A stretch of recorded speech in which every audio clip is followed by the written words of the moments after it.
Hi everyone, it's Keren here from tuppencecoloured.co.uk. Thank you for joining me. This is the project we're going to be making today. It's a Criss-Cross card, and inside it opens up and it's a gift card holder. Now, my grandmother always used to wear an apron that crossed over across the front, covered all of her clothes like this. So I'm calling this my granny's pinny card, but most people call it a Criss-Cross card. But stick with me and I'll show you how I made it. To make my card, I've taken a piece of old olive cardstock, which I've cut to 11 inches by 8 inches, and then I've cut the 8-inch side in half so that I've got two pieces of card that are 11 inches by 4 inches. And I'm going to score at the 5.5-inch mark to make a card that's 5.5 by 4. Okay. Now, I've already prepared half of the card, and I want to make sure that this half of the card is a mirror image of that. Alright, and it's not exactly the same. So I want to be careful about which piece of the card I'm cutting away.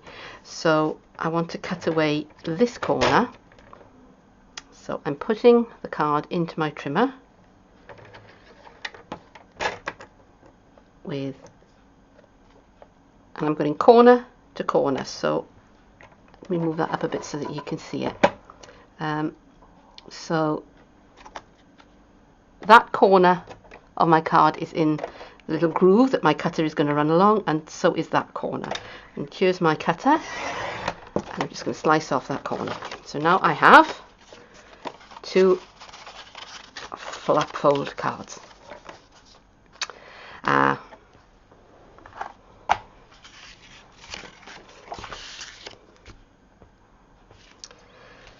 Okay, so I've got my two halves of my card front, and now I'm going to put them together, and I'm going to use my tearing tape, which has momentarily disappeared. So here it is, and I'm going to put tearing tape all over the inside of just one part of the card. And I could use fast fuse. Fast fuse would be good. I wouldn't use snail because it's the card to card snail doesn't really have enough strength, so we're just going to use our tearing tape on this occasion. So peel off the backing.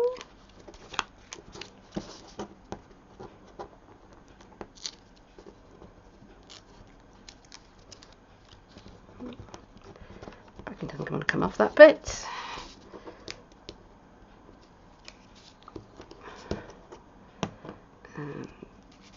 There we are. Again, I'm not taking all the backing off because I want to give myself a little bit of wiggle room, and I want to bring the two parts together, and I just want to make sure that the inner part is just clear of the fold line because I don't want it to foul the fold line, and I think that's about right. So I can take off my, oops, that bit broke. I can still get at it luckily because I hadn't burnished it down. Come on. Wouldn't be the end of the world if I couldn't get at it. It's still stuck together, but you know, for the sake of completeness. And that's the front of our card done. To decorate my front panels, I've cut myself two pieces of our Pretty Petals Designer Series paper, and I've cut it at 3 3/4 inches by 5 1/4, so it's 1/4 of an inch smaller all round. And I'm going to do the same thing in that I've already done that one, to slice it in half diagonally. And you do need two pieces because here's the piece that I cut off the other one. If I try to put that on there, I get the reverse pattern, which is a nice pattern, but it's not what I want. I mean, if you want the two-tone look, then that's fine, but I don't. I want them to be the same. So I want to make sure that this pattern does have a kind of an up and a down to it. So I want to make sure that I'm cutting this in the right direction. So I want to cut from that corner to that corner. So I'm going to bring in my Stampin' trimmer, and I'm going to line that up corner to corner in the cutting track. And I'm just going to bring that in so that you can see it. slice that in half with my stamping trimmer. And now, as you will see, I have 2 pieces that crisscross. So I'm just going to go and stick those onto the front of the card.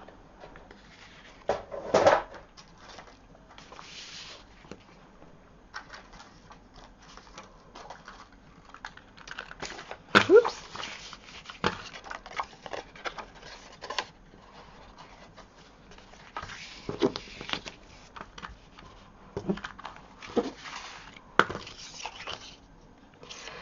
So I'm going to use snail for this.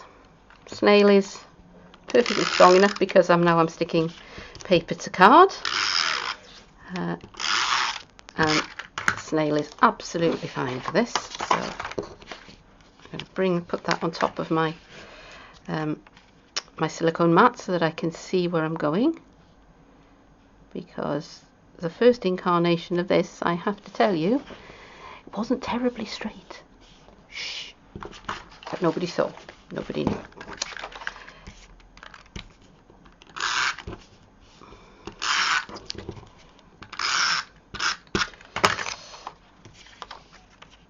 And again, same thing on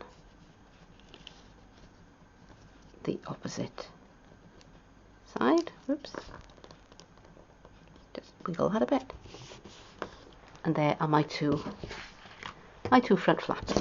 So all that remains is to cross them over. So for that, again, I am going to use my tear and tape, and I'm just going to run that. Actually, no, I'm going to start in here first. I'm going to run my tear and tape right along the bottom of the card and bring over my first flap. And that now is my inner flap. And now, again with another run of tear and tape. And I don't know if you can hear that, but the cat is sharpening her claws. Shoo, stop it! Because she knows perfectly well that I'm busy and that I won't shout at her. Misty, you naughty girl. Okay, so there's the beginning of my card, and now I just need to make the insert. I could take this now and I could just put a sentiment on the front and put a plain piece of card inside with a sentiment on it and a message, but I'm not going to. I'm actually going to put a gift card holder inside this one. So I have myself a piece of Calypso Coral card, which is 8 inches by, let me just check, that's 4.5 inches, and I have scored it at 1 inch and at 4.5 inches. So that is going to make my gift card holder. So to make the actual holder part of it, I'm just quite simply going to bring my stapler in and just staple those 2 corners up. And I think I'm going to fancy up the front of it a little bit. So I've got my triple corner punch, my corner trio punch, and I'm going to use that punch, which is that one there, which looks like a cloud.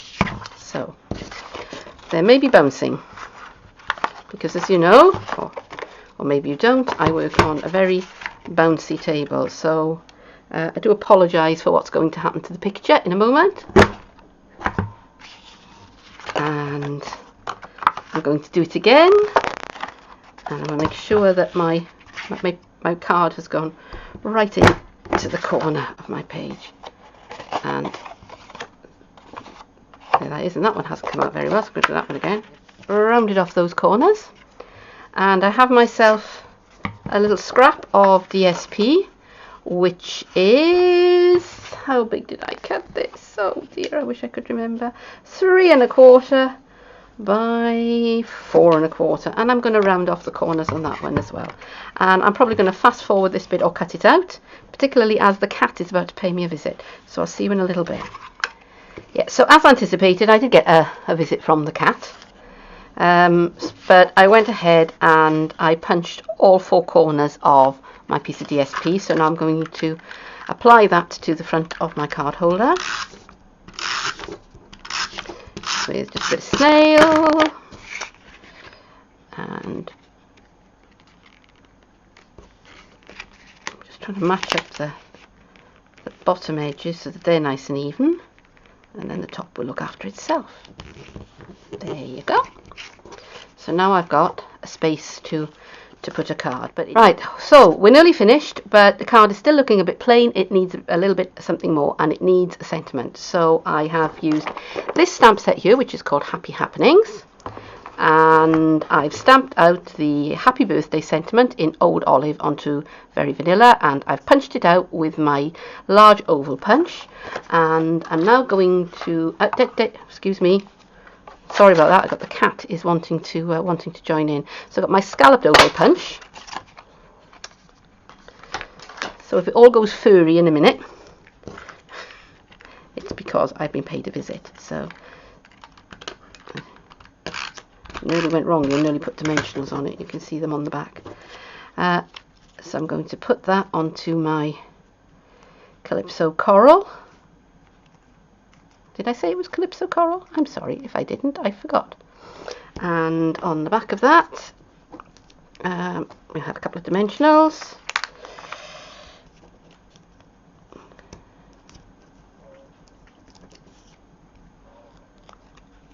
I'm leaving the gift card in the holder because I want to make sure that that is nicely centered. You see, I tried it before on Old Olive and it just kind of blended into the background because my original color scheme for this was slightly different. Okay, so nearly done. So happy birthday, and when you open it up, we have got this one which I've stamped out in the extra large oval. Let the celebration of your fabulousness begin.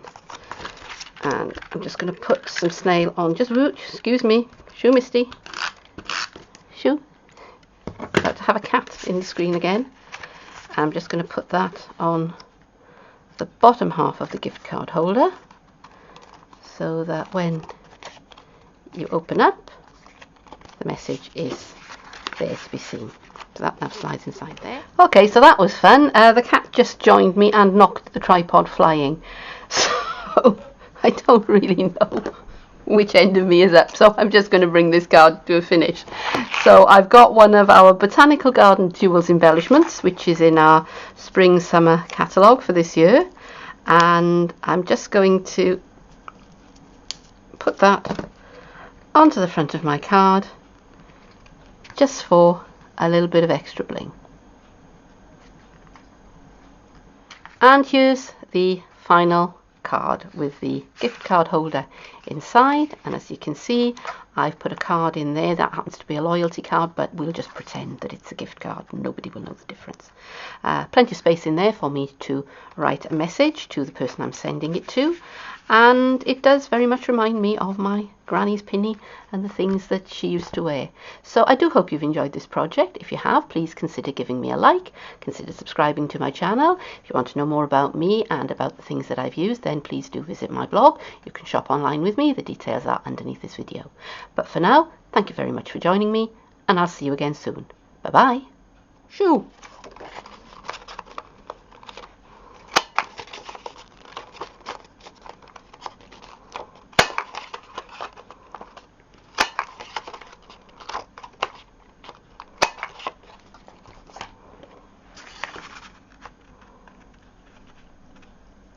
Thank you, Misty.